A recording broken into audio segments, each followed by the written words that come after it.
Se você largar a empresa que você criou, né, o CNPJ que você tirou, você vai ter problemas, né?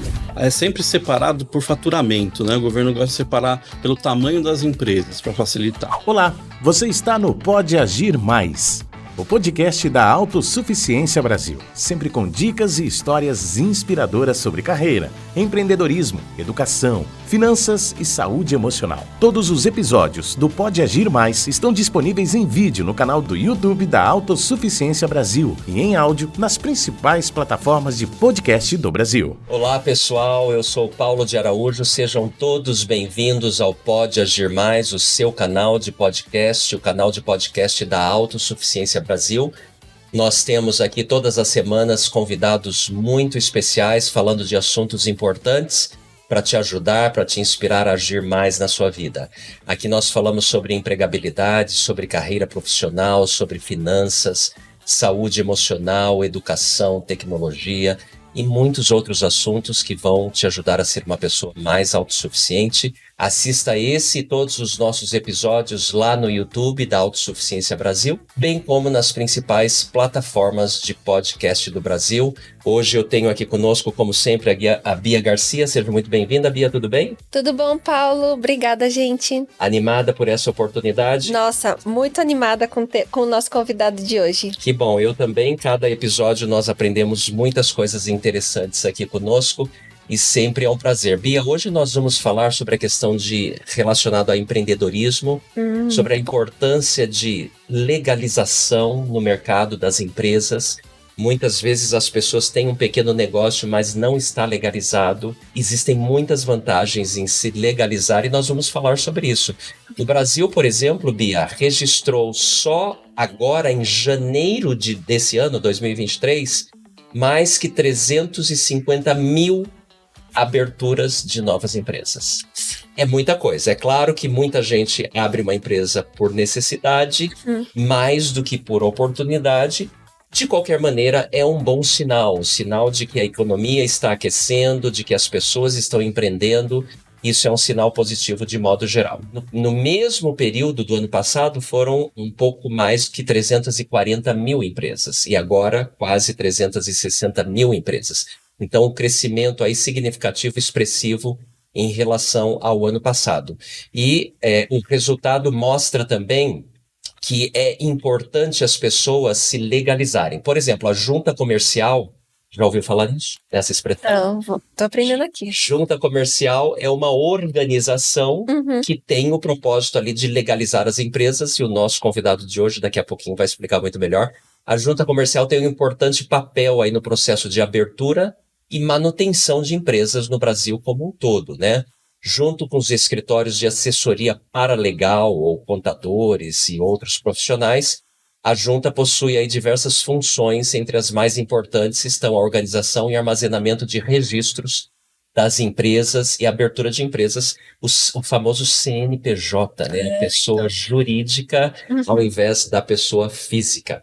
E para falar sobre tudo isso hoje conosco, nós temos aqui conosco o Rogério Boschi, sócio-diretor do escritório Clauê, assessoria paralegal. Rogério, seja muito bem-vindo, estamos muito agradecidos pela sua participação aqui no Pode Agir Mais. Olá, Paulo, Bia, eu que agradeço, estou muito animado aqui para a gente bater um papo bem legal. Muito legal. Nós também vamos aprender muito contigo, certamente. O Rogério Boschi, pessoal, ele tem 46 anos, ele é aqui de São Paulo, formado na área técnica de administração pelo Colégio Mackenzie, e ele tem uma larga experiência em assuntos ligados à legalização de empresas, e ao longo desses anos ele tem ajudado muitas dessas organizações a se estabelecerem, regularizarem a situação, muitas vezes burocrática que temos aqui, né, em relação às leis aqui do país. E ele também tem muitas histórias interessantes nesse período aí de como ajudar as empresas. Ele vai falar para a gente sobre o curso técnico dele, sobre a formação, sobre a sucessão empresa familiar. Ele vai nos contar que a empresa que ele trabalha hoje foi o pai que iniciou e ele deu continuidade. Eu acho que vai ser um papo bastante interessante. Ele é casado, tem 4 filhos, serviu como missionário de tempo integral lá no Sul, em Porto Alegre, e Santa Maria também. Então, é uma grande alegria, Rogério, novamente tê-lo aqui conosco. Eu gostaria de começar por aí. Conta pra gente, desde a sua missão O que você fez? Qual foi seu interesse para entrar nessa área aí que muita gente às vezes acha que é assustadora, mas que de fato é uma área interessante, não é? Sim, tem bastante história aí para contar nesse sentido, né?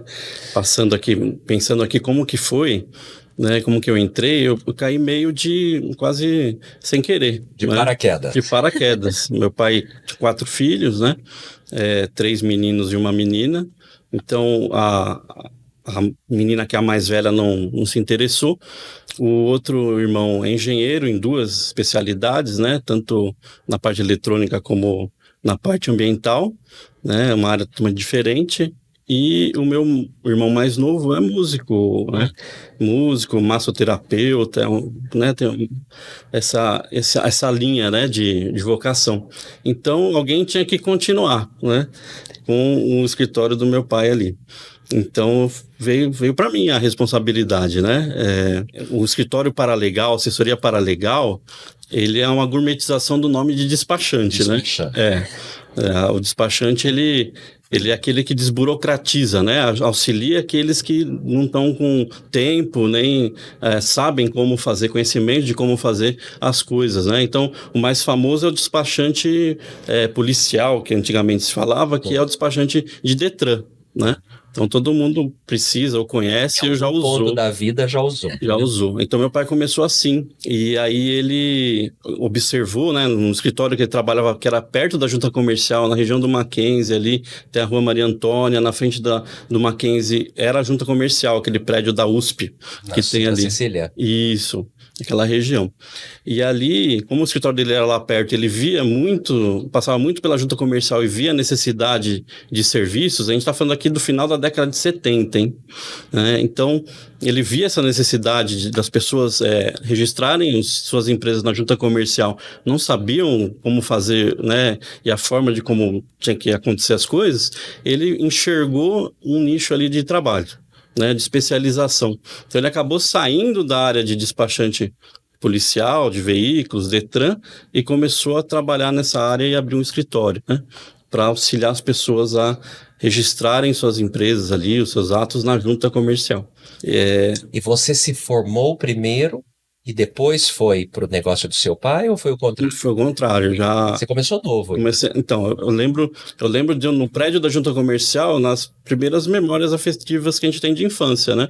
Meu pai já me levando lá, eu passeando pela junta, ele, vamos trabalhar com o papai hoje, aí ia, né, e tudo mais. Aí quando voltou, na verdade, com 14 anos já trabalhei de office boy ali para ele. No escritório dele. No escritório, né? Para ir pegando as coisas, né? Fazia banco, fiz o famoso curso de datilografia, extinto curso de datilografia. Faz tempo. Né? E então já me familiarizava com o trabalho dele. Agora, quando eu voltei na missão eu falei, vai sobrar para mim isso daí, né? Esse vai ser o meu caminho ali, tem que continuar com esse negócio. Então, quando eu voltei da missão, eu já comecei trabalhando com ele.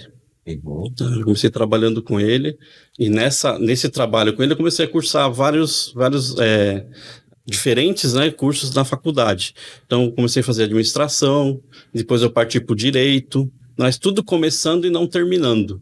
Não me encaixava. Você achava que você não se encaixava. Não encaixava. E aí vem a constituição da família e até o momento que meu pai resolve aposentar de vez, né? E aí eu começar mais ainda a dar... Porque o escritório, a responsabilidade repousaria sobre você completamente. Isso. Aí ele aposentou e eu fiquei no lugar dele, né? Junto com o sócio dele, que é o Hélio, desde aquela época, né? E até hoje ele é meu sócio também. Então e aí quando começou isso daí, é que eu não consegui encontrar tanto tempo para direcionar para algum curso, quanto até não existe um curso para essa área, né? Então o curso foi trabalhar a prática, o dia a dia. O dia a dia. Ok, excelente. Bom, você volta da missão, então, continua trabalhando com seu pai, dali você assume o escritório. Eu imagino que daquela época para hoje, muita coisa mudou em relação ao processo de se legalizar empresas e tudo mais. É minha impressão, que hoje está mais fácil. A burocracia sempre existiu, hoje provavelmente é menor, mas ainda existe burocracia em todos os processos, não é isso? É isso aí. A gente tem a pessoa jurídica, né? Assim como a pessoa física, ela nasce, né? Então, o bebê nasce, ele é registrado no cartório, né? E lá vai ter os pais e tudo mais. E a pessoa jurídica é a mesma coisa, né? Assim, no outro sentido, de que tem que ter um órgão de registro, que é a junta comercial para a maioria das atividades, e algumas atividades especiais são registradas no cartório também. Então, mas a grande maioria é na junta comercial, né? Então, nessa questão de você tem um registro, você tem que cuidar da saúde, né? Você cuida da saúde do bebê, você cuida se ele está amamentando direitinho, tomando lá, crescendo, peso, quilo, né? E quando você nasce, a empresa, se você largar a empresa que você criou, né? O CNPJ que você tirou, você vai ter problemas, né? Porque tem responsabilidades para ser cumpridas com o governo, com a empresa. Então, a empresa, o órgão de registro inicial é a junta comercial, mas ela tem outros órgãos e outras esferas. Então, a junta comercial é um órgão estadual. Então, você está legalizando ela no órgão estadual. O CNPJ, ele é referente à esfera federal. Então, você acaba legalizando os dois, estadual e federal, junto. Se você presta serviços, você tem que ter uma legalização junto ao órgão da prefeitura municipal, uma esfera municipal. E se você é um comércio, uma indústria, uma fabricação, uma revenda, o que seja, você precisa ter uma outra legalização no estado também, além da junta comercial, que é o Cefaz.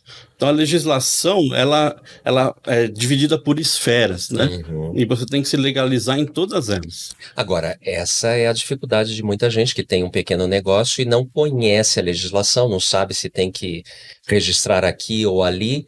Você é o profissional que ajuda ou, nesse caso, seria o contador? A gente dá os primeiros passos, ajuda, mas a continuidade tem que ser feita por um profissional de contabilidade. Ok. Tá? No caso de empresas muito simples, o governo ajudou, né? O governo tem ajudado, tem desburocratizado, né?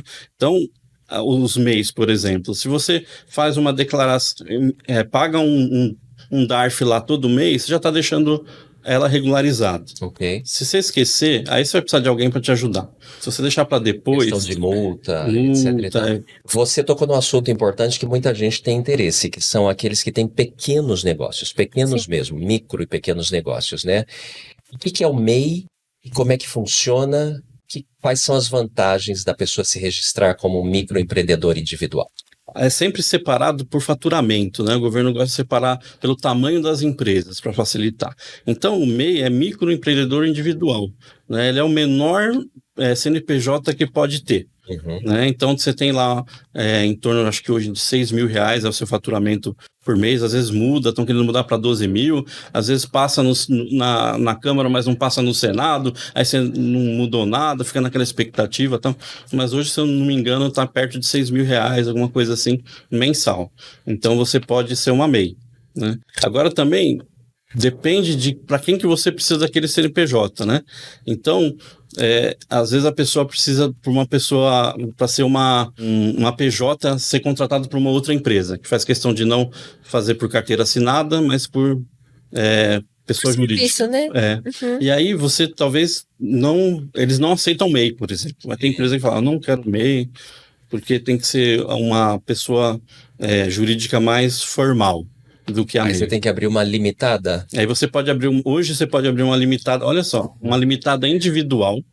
Ah, não sabia disso, existe essa possibilidade, então. Isso significa que você não precisa de sócios, o capital social é todo seu. Isso, antigamente e hoje você ainda tem o empresário, que aí não é uma limitada, é uma individual pura, né, no seu nome só. Agora, da Lei de Liberdade Econômica para cá, você também tem a modalidade de limitada com um único sócio. Quer dizer, sócio de você mesmo, né? É meio esquisito, né? É uma sociedade com quem? Com você mesmo, né? Só coisa daqui do Brasil mesmo, né? Pra ter, né? Então, mas você pode ter isso também. Então, aquela preocupação que o pessoal tinha, quero abrir, precisa ser limitada. Ixi, tem que achar um sócio. Aí procura primo, sogra, sei lá o quê. Hoje não tem mais essa necessidade. E, de novo, tudo depende, então, do faturamento. Faturamento, finalidade. A finalidade, porque eu já ouvi que tem alguns profissionais liberais, por exemplo, que eles não podem instituir o MEI, precisa ser talvez nesse caso aí que você falou, uma limitada com um único sócio. Por exemplo, os arquitetos, engenheiros. Exatamente. E, Rogério, tem diferença do MEI pro ME? Porque a gente, às vezes, também vê alguns serviços que a classificação é ME. Tem diferença sim. O MEI é a própria natureza jurídica ali desse microempreendedor individual. Então, a própria pessoa, ela foi no computador lá e tirou seu CNPJ. Uhum. E só fatura até 6 mil por mês. O ME, ele é um aditivo ao nome do seu porte empresarial que a empresa tem. Tanto o ME quanto o EPP, que você já deve ter visto em algum lugar, então o ME é microempreendedor, né? E o EPP é empresa de pequeno porte.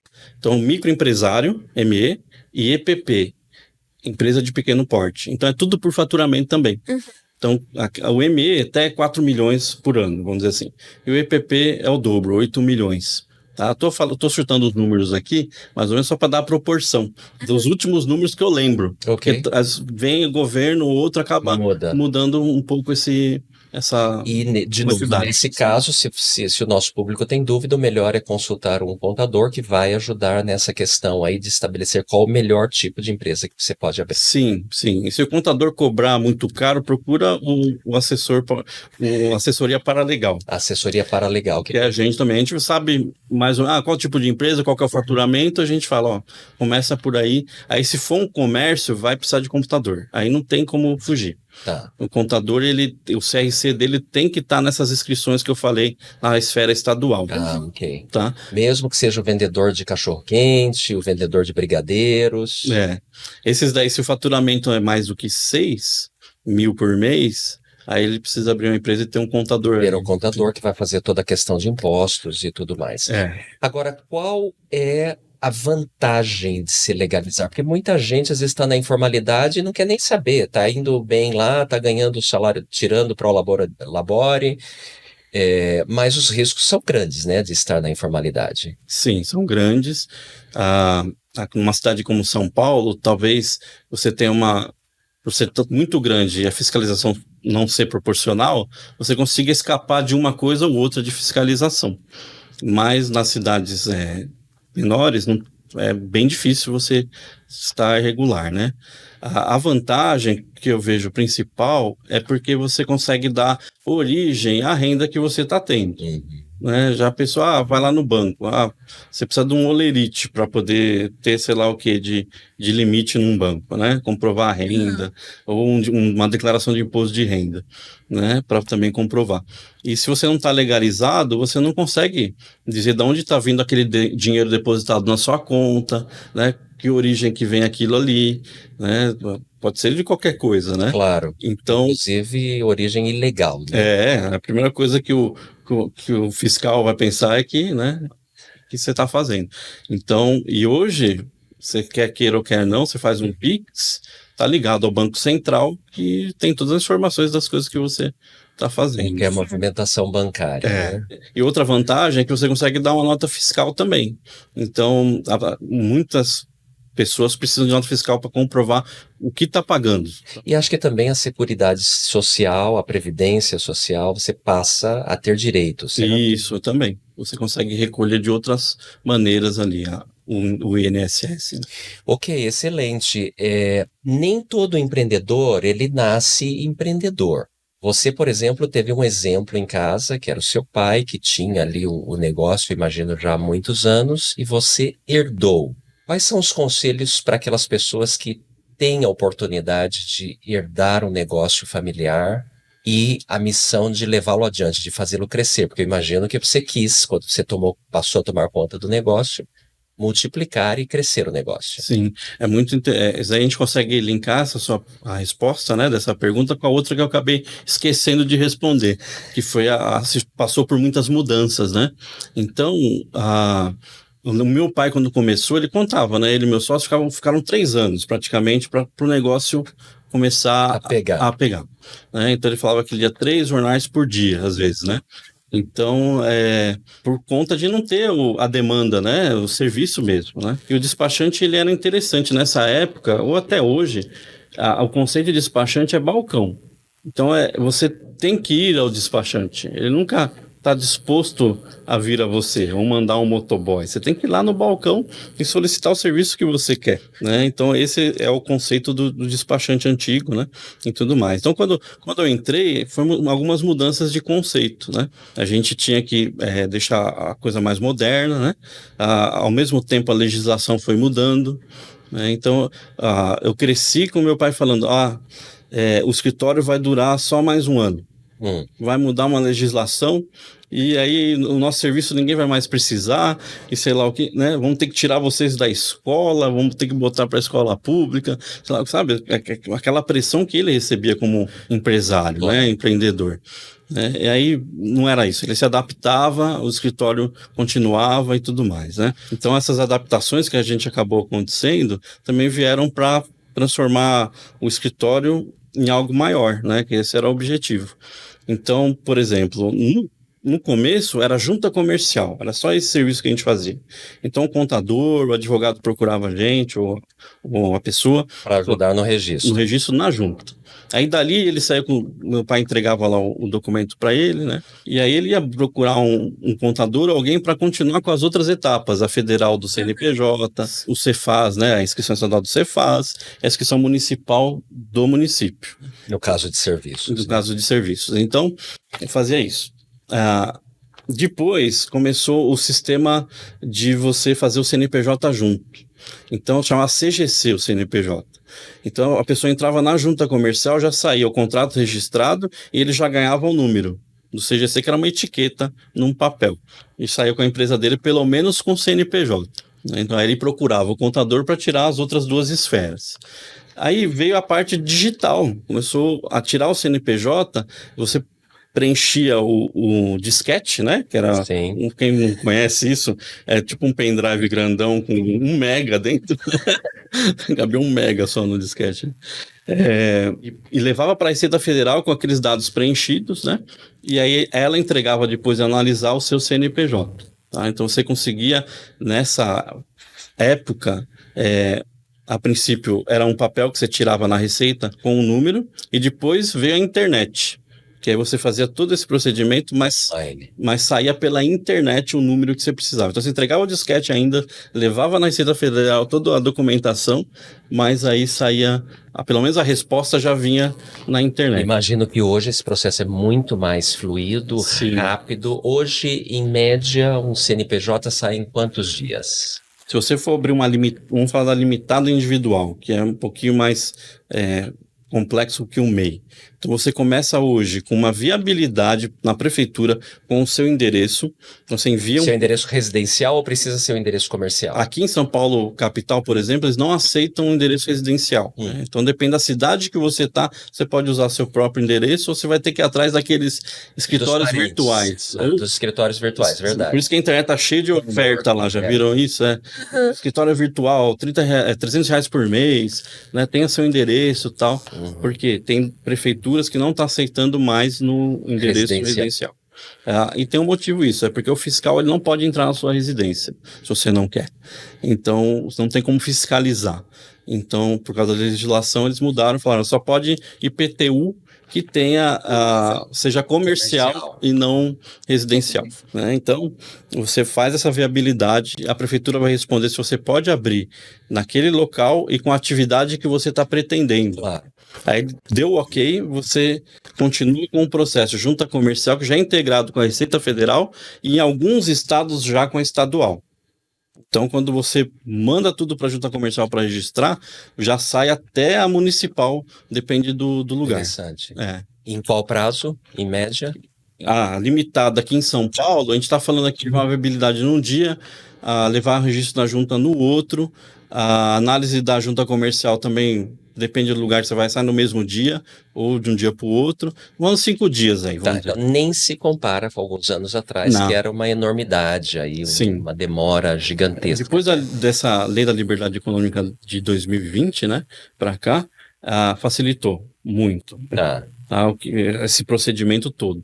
E voltando no MEI, o MEI é quase que instantâneo. Você entra no site e já sai com o seu CNPJ. Fiquem atentos aí, pessoal que está pedindo para um amigo abrir um MEI ou algum outro profissional e está cobrando por isso porque... Não vale a pena. Não, você entra na internet na hora no site da Receita, preenche os dados lá e vai sair na hora o seu CNPJ. Tá. E aí independe de endereço, pode ser no seu endereço residencial MEI, sim. e tudo mais. O MEI tem dado certo em qualquer endereço. Ok, excelente aí, Bia. Pensando em abrir uma empresa? Tô pensando realmente na facilidade, porque até mesmo para conta jurídica, né? Banco digital também é outro modelo de negócio que a gente viu um grande desenvolvimento. Um boom, né? De repente a gente pode abrir aqui, né, uma conta com meu CNPJ de MEI, aí eu consigo separar meus lucros do que, né, lucro da empresa, lucro pessoal. Então, a facilidade realmente... Agora, muito mais importante, Rogério, do que... Quer dizer, não é que é mais importante, talvez tão importante quanto a parte de legalização, é você ter as bases do seu negócio bem estabelecidas. Porque não adianta nada eu ter um CNPJ, toda a parte legal feita, e eu não ter faturamento, eu não ter compradores para o meu produto ou usuários para o meu serviço, certo? Certo, com certeza. O que você faz para o seu negócio continuar crescendo? Quais são as técnicas que você utiliza? Uma das coisas que a gente viu que aqueles que conseguem em seu negócio se tornar um especialista, isso é uma coisa importante, né? A gente vê isso nos médicos, né? Cada tem suas especialidades, você precisa procurar em relação a alguma a normalidade que você está tendo, algum problema de saúde, você vai procurar o especialista, né? Então, eu acabei me tornando um especialista em abertura, alteração e encerramento de empresas, né? Então, se você, no seu negócio, você enxerga uma possibilidade de ser especializado em alguma coisa, investe, porque vale a pena você ser um especialista, né? As pessoas vão procurar você para aquilo ali, você sempre vai ter um negócio, né? E tem que estar sempre antenado nessas mudanças. Você tem que acompanhar, no nosso caso, foi acompanhar as mudanças, né? Então a gente fazia só a junta comercial. Aí, junta comercial e receita. Então a gente entregava a junta e o CNPJ. Aí depois veio a integração com o Estado. Então a gente entregava a junta, CNPJ e a inscrição estadual.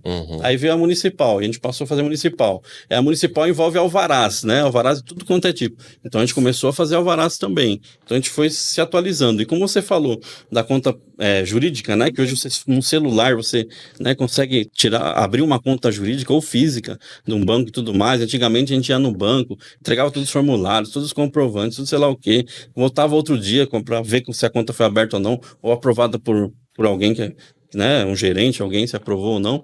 Hoje você tira no celular. Eu enxergo que essa abertura de empresa, ela vai estar chegando nisso daí, né? Eu não digo breve, porque quando você está na esfera municipal, você esbarra em muitos, né? São milhares de municípios no Brasil, cada um de um jeito de você fazer. Mas pelo menos essa parte, até a parte de CNPJ, ser uma coisa mais simples. Né? E a gente vem trabalhando com isso também. A gente sabe das gerações que estão por vir, né? Essa questão digital, essa vontade de fazer tudo mais fácil pelo sistema, a dificuldade que tem de falar com as pessoas pessoalmente, ou por uma ligação, né, por WhatsApp. Telefone, o que é isso? Ninguém mais sabe. Ninguém sabe. Alguém tá me ligando, né? Olha que surpresa, morreu alguém, sei lá.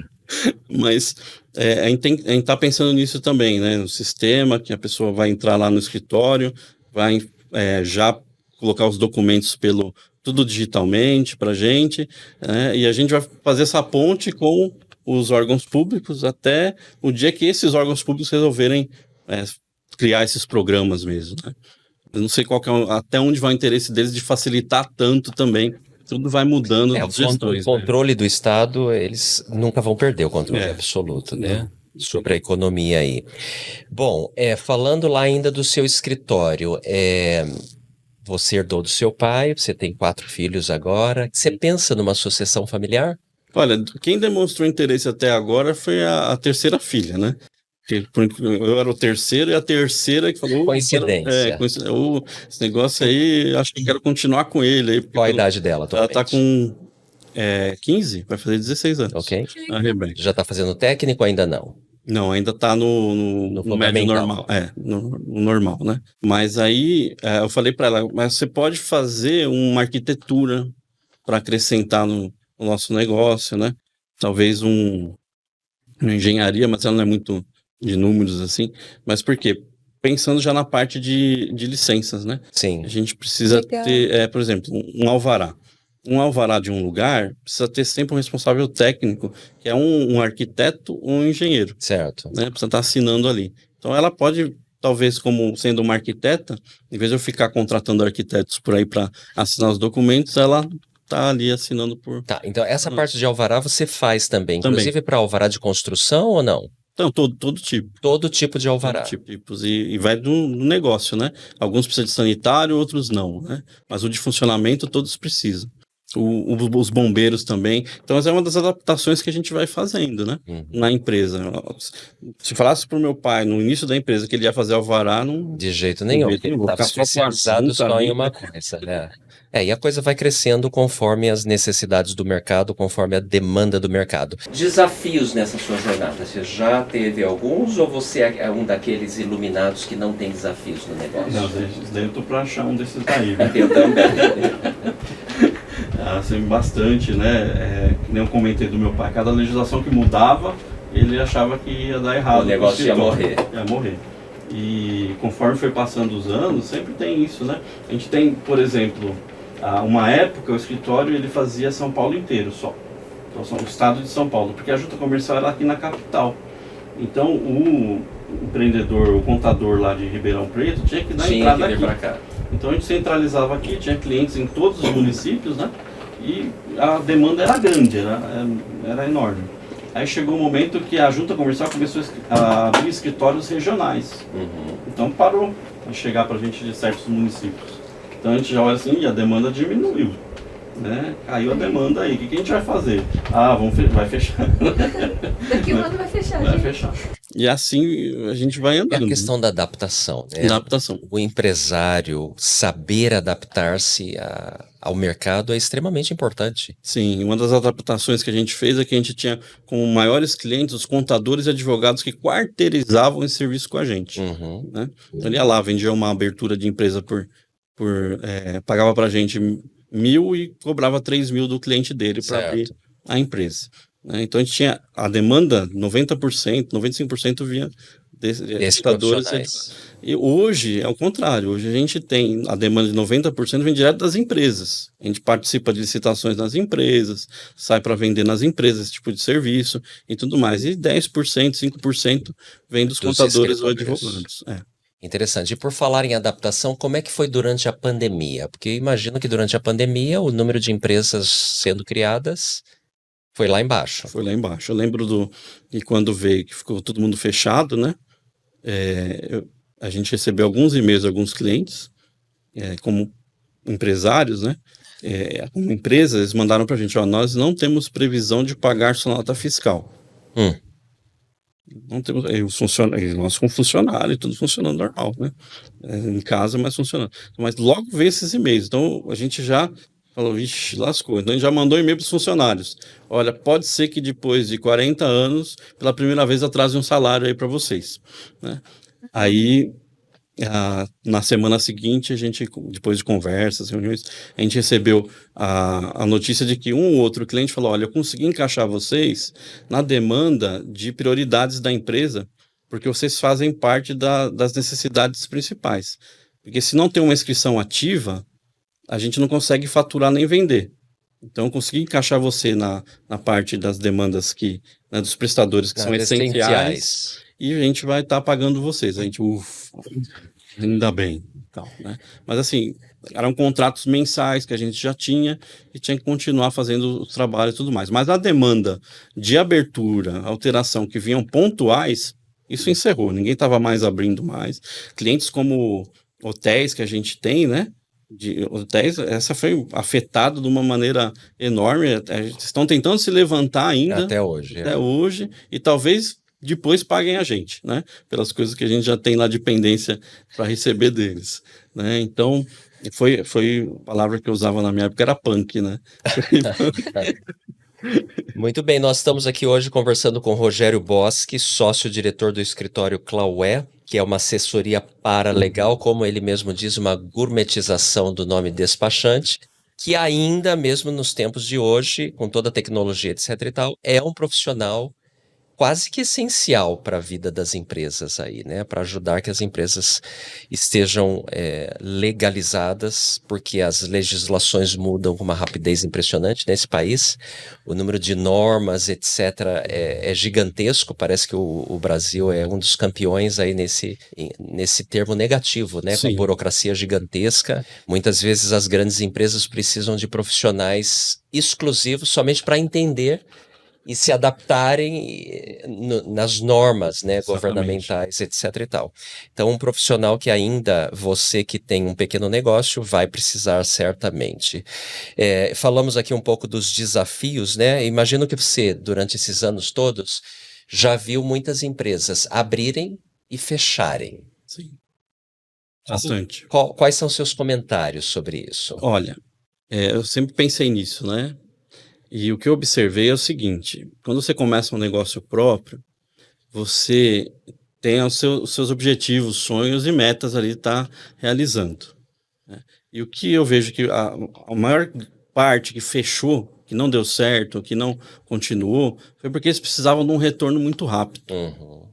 Então, se você depende daquele retorno ali, você acaba não tendo retorno, porque não deu tempo ainda da empresa se desenvolver. E quando você diz retorno, é dinheiro. Dinheiro, né? Não tem ali esse retorno, né, essa remuneração, e você fecha, porque você não consegue manter aquela estrutura que você está tendo. Você diria que foi um erro do planejamento? Sim.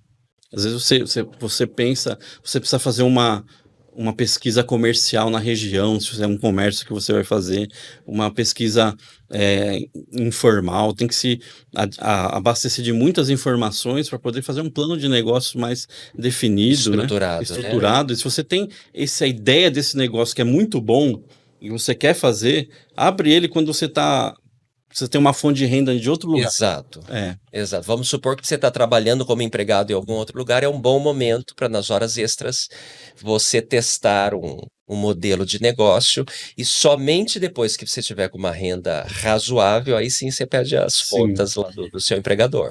Se não for dessa forma, você vai precisar ou de um sócio que tem o dinheiro para entrar, para investir, bancar, né? E tem que ter paciência e resiliência ali no seu negócio. Até que o negócio gire, né, e tenha um fluxo de caixa e tudo mais, que não acontece do dia para a noite, né? Falando nisso, pessoal, vocês que estão nos assistindo ou ouvindo, nós temos um material maravilhoso, não sei se o Rogério já ouviu falar, que é o livro Iniciar e Melhorar Meu Negócio, com ideias fantásticas, completamente gratuito, está à disposição de todos lá no site da Autossuficiência, autossuficiência.org.br, de novo, autossuficiência.org.br, Iniciar e Melhorar Meu Negócio, e fala, inclusive, essa parte da resiliência, de você ter a paciência para olhar os frutos, né? Muitas vezes, como você disse, o negócio abre e fecha. Aliás, a taxa de mortalidade de negócios no Brasil ainda é muito alta, segundo o Sebrae, e por várias razões. Uma das razões, você falou aí, a pressa, talvez, de usufruir do bônus sem levar em consideração o ônus. Sim. Que muitas vezes vai tomar algum tempo. Que outras razões, Rogério, você vê para fechamento de empresas? É a administração mesmo, né? A má administração. Infelizmente, a gente não aprende matemática financeira como deveria, né? Na escola, né? E tudo mais. E num desses cursos aí, desses manuais e tudo mais, lá está claramente, né? Explicando que você tem que abrir 2 contas correntes, nunca misturar a sua pessoal com a da empresa. É uma regra básica. E quando começa a misturar a administração e outros errinhos ali, o negócio não dá certo também. É um erro muito comum, às vezes, naquele mês a empresa faturou X e o dono fala que coisa maravilhosa. Nunca teve aquela quantia na conta, né? Sim. E aí ele pensa logo em comprar um carro novo ou trocar de casa, começa a assumir dívidas sem levar em consideração o que vai vir para frente. Então, nesse sentido é que jamais o dono do negócio deve confundir as coisas. O dinheiro da empresa é da empresa. Isso. Que, aliás, precisa ter uma parte sempre separada para fazer a empresa crescer, porque dinheiro faz dinheiro. Exatamente. E uma coisa que acontece interessante também é que quando você não separa dessa forma, você sempre vai ver essa conta gorda ali e a relação dos clientes que estão te pagando ou vendendo, você sempre vai ter, do dinheiro que está entrando, você tem a relação bem organizada, mas a relação das despesas que você tem, ninguém gosta de fazer, deixa para lá. Necessidades, né, de quanto custa o seu negócio, né? O preço do produto que você tem, geralmente, ninguém faz essa conta também. É verdade. Né, de tudo. E muitas vezes o dinheiro que vai para o ralo são as pequenas despesas. Sim. E ninguém contabiliza. Não. Se você parar para contabilizar, só vê saindo, né? Só vê o saldo lá diminuindo. Mas se você parar para registrar, contabilizar tudo isso, você vai perceber aonde que está o ralo e a sua chance de fechar. Pera lá, esse tipo de despesa eu não posso ter. É essencial? Não é essencial? Então vamos cortar aqui. Exatamente. Essa parte de contabilidade, de finanças, de orçamento, precisa estar muito bem estruturado. Toma tempo, mas é essencial para o sucesso de um negócio. E não é difícil, é ter um pouquinho de disciplina, porque eu lembro o meu pai, ele tinha um papelzinho ali do lado, todo dia, de tudo que gastava e colocava lá. Registrava. E aí botava naquele negócio de, como se fosse um prego gigante e botava lá, gastou isso aí. Aí ele chegava... Era aquele papelzinho que você furava assim.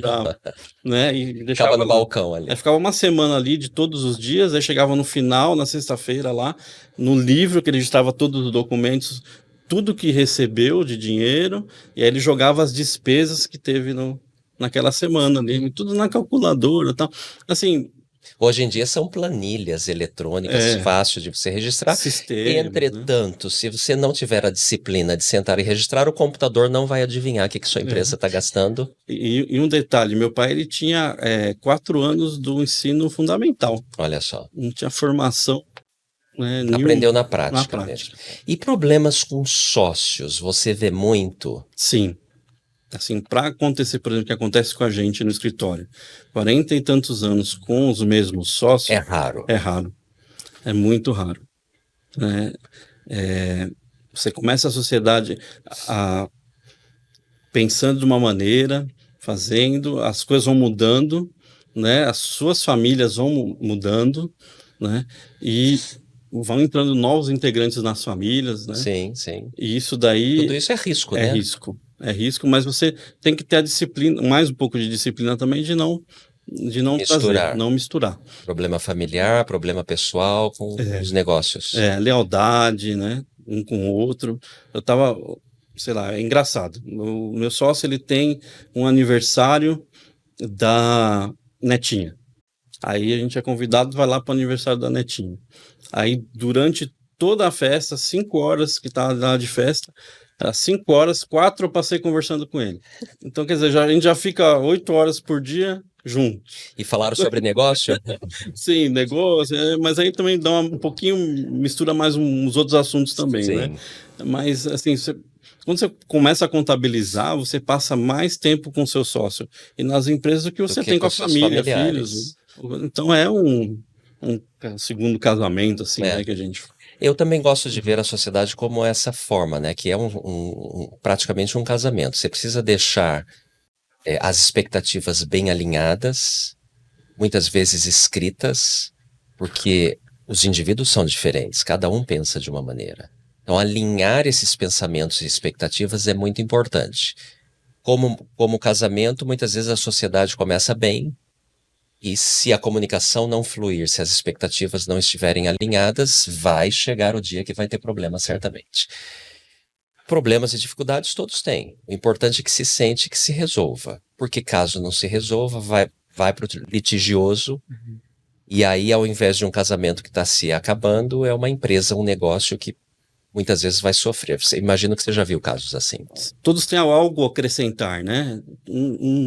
Acrescentar ao outro, né? Assim como no casamento também, né? Então tem os pontos positivos, né?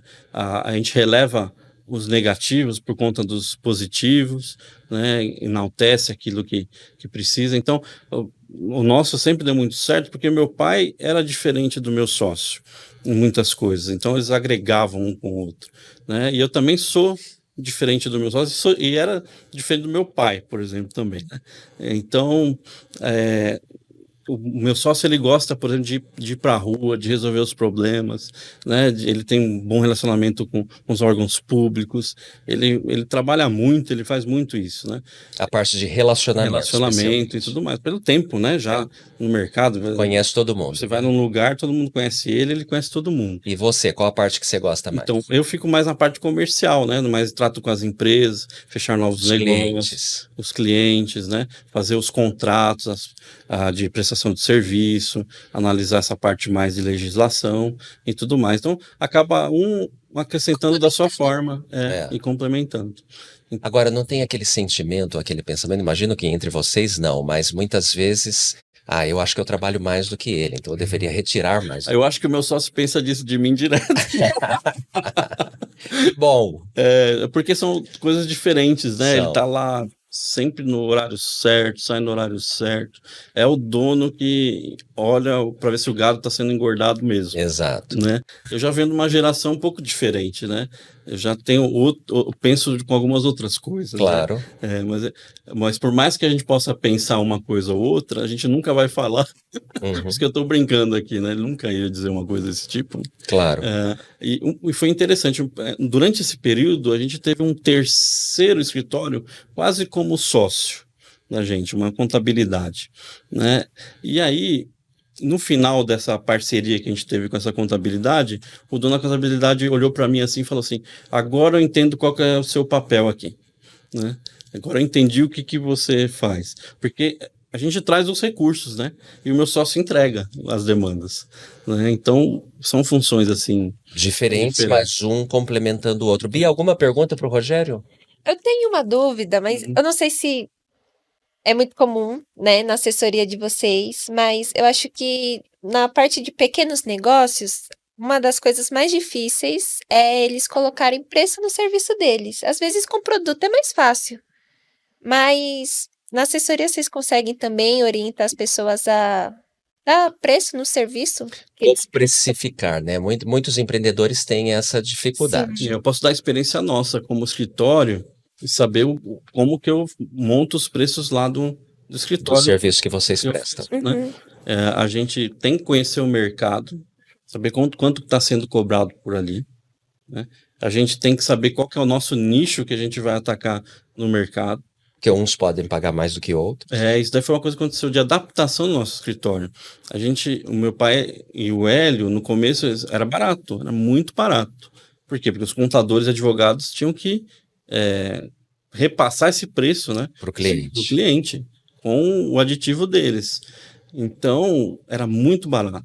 E aí a demanda era muito grande e eles começaram a ver que não estava valendo a pena ser muito barato com a demanda enorme. Trabalhando pouco. Muito, ganhando pouco. Aí eles fizeram lá, eles falaram assim, vamos aumentar, sei lá, R$100, uma coisa assim. Aumenta. Deve ser cruzados na época. Vamos aumentar X, né? E aí, houve uma demandada de alguns clientes, né? Eles saíram daquele nível, diminuiu a quantidade, ficou só aqueles mais que davam valor ao serviço que fazia pelo preço que a gente estava cobrando. Então, isso daí acho que é importante, a pessoa ter uma pesquisa de mercado e saber para onde ela vai querer atirar, em que mercado que ela vai querer atingir. Então, hoje, por exemplo, o que a Claué faz? Qual o nicho dela? Ela é uma boutique. Nosso preço não é um preço... Não é o mais barato. Não é o mais barato. Mas também a gente não é o preço das famosas Big Four, né? Os grandes escritórios, a Ernst Young, sim, a Price e tudo mais. Que atendem multinacionais e tudo mais, né? Então, a gente está encaixado ali no meio. Porque a gente viu que também essa formação de preço é importante. Qual que é o preço que eu preciso dar para conseguir entregar um bom serviço? Claro. Né? Qual que é a estrutura que eu tenho que ter no escritório? Quantas pessoas? Né? Qual o nível de profissional? Né? Então, esse estudo faz parte até do pequeno preço ali. Eu preciso saber quanto que eu vou pagar de imposto naquele preço, né? Quanto que eu vou... quanto eu tenho de estrutura minha, qual o valor daquela estrutura que eu uso para vender aquela bala. Vou dar um exemplo. Eu fiquei sabendo de uma pessoa que está vendendo pão por R$12. Mandou lá pela minha filha lá. Legal, R$12. Para ele trazer aqui de metrô é R$8,80. Será que está nesse preço dele, os R$12 do pão que ele está que ele está vendendo ali. Senão ele vai tomar prejuízo. Vai tomar prejuízo. Ah, pai, mas ele vende carro. Eu falei, tá bom. E a gasolina? E a gasolina. Tem que ter noção de custo. Tem que ter. Dependendo do lugar, né? Vai que pega o pedágio. Aí começa. Nossa. Várias. E se não computar tudo isso, vai ter problema. Certamente, vai e perder por outro dinheiro. lado, sei de um novo empreendedor que ele achou por bem, ao fazer a conta, ter um carrinho para fazer as entregas. Né? Ele fez lá todas as contas direitinho, falou, com um carro eu ganho velocidade, faço mais entregas, faço mais vendas e fez lá. O certo é que o mercado está aí e se você tiver um bom serviço, produto, seja lá o que for, sempre vai ter gente disposta a pagar. Vai. Depende muito de você, da qualidade que você oferece daquele trabalho, né? Seja lá o que você fizer, se colocar qualidade, se colocar esforço, amor e outros ingredientes importantes, sempre vai ter alguém no mercado disposto a consumir aquilo. Com certeza. Muito bem, Rogério, algum conselho final para nossa audiência? O que você falaria? Assim como uma pessoa física, a pessoa jurídica também tem uma vida, né? Ela precisa ser bem cuidada, não pode ser negligenciada. Senão vai vir muitas multas aí. E vai morrer, né? Mais cedo do que deveria. Mais cedo. Né? E o negócio, né? O negócio próprio. Vale a pena. Você tem o perfil empreendedor, vai e arrisca. Se você tem um negócio bom e sabe como fazer. Né? Tenha coragem, passo da fé. Às vezes você vai ficar 3 anos, como meu pai ficou. Né? Sem receber, né? Praticamente um retorno ali. Mas valeu a pena no fim, né? Então, se você enxerga que vale a pena, toma os passos da fé, vai dar certo, sim. Trabalhar, como você falou, né? Ter um bom produto, um bom serviço, vontade de trabalhar, de conhecer, de se adaptar, vai conseguir o sucesso que você espera. A Clauê hoje tem quantos colaboradores? A gente está com 17 colaboradores envolvidos ali nessa questão de ajudar as empresas a se legalizarem. Muito bem, nós conversamos hoje então com Rogério Boschi, sócio-diretor do escritório Clauê, assessoria paralegal, aprendendo muitas coisas importantes, especialmente sobre a questão de legalização das empresas. Sim. Bia, quando você abrir a sua empresa, você já tem a quem recorrer. Aliás, os seus contatos nas mídias sociais ou website que você gostaria de falar? O site é Clauê, né? CLAUHE, né? Clau de Cláudio e HE de Hélio.com.br. Lá tem um contato, o telefone, os e-mails para entrar em contato com a gente. A gente está no LinkedIn também, Clauê Assessoria Paralegal. A gente está no Facebook, nas mídias sociais, normal. A gente fica aqui na Avenida Angélica, próximo à Paulista, e a gente atende o Brasil inteiro. A gente não faz só São Paulo, a gente faz o Brasil inteiro e de todas as empresas. Se você é um empresário e tem sua empresa lá, um diretor e tudo mais, tem 1000 filiais, a gente atende empresas desse tamanho no Brasil inteiro, né? Faz toda a legalização das filiais e tudo mais. Nossa, que legal. Muito legal. Bia, você tem um presente para o nosso convidado hoje? A gente separou para você uma lembrança, que é a caneca aqui do nosso podcast. Espero que você goste. Muito obrigado, hein? Pode agir mais. De novo, Rogério, muitíssimo obrigado pela sua participação aqui conosco. Aprendemos bastante. Excelente e muito obrigado. Pessoal, esse episódio, bem como todos os outros do Pode Agir Mais, você encontra na página do Facebook da Autossuficiência Brasil, bem como nas principais plataformas de podcast do Brasil. Aprendendo aqui e agindo na sua vida. Muito obrigado, até o próximo, um abraço, tchau. Tchau, pessoal. Nos vemos no próximo episódio do Pode Agir Mais, o podcast da Autossuficiência Brasil, sempre com dicas e histórias inspiradoras sobre carreira, empreendedorismo, educação, finanças e saúde emocional. Todos os episódios do Pode Agir Mais estão disponíveis em vídeo no canal do YouTube da Autossuficiência Brasil e em áudio nas principais plataformas de podcast do Brasil.